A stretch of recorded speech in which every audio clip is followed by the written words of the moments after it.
Sa isang lumang bahay sa kanto ng kakaunti lamang na tao, may isang pinto na laging sarado. Sinasabi ng mga taga-nayo na ang pinto na iyon ay may lihim at misteryosong kasaysayan. Isang gabi, isang matapang na binata ang nagdesisyon na buksan ang pinto. Sa pag-aakala niyang walang katotohanan ang mga kwento, nagbukas siya ng pinto at biglang umilo ang isang makapangyarihang ilaw.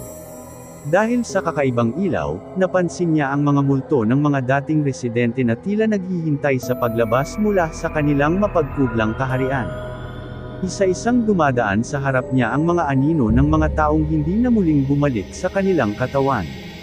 Ngunit, habang siya'y nanunood, napagtanto niya na may isa pang multo na tila naiipit sa likod ng pintuan.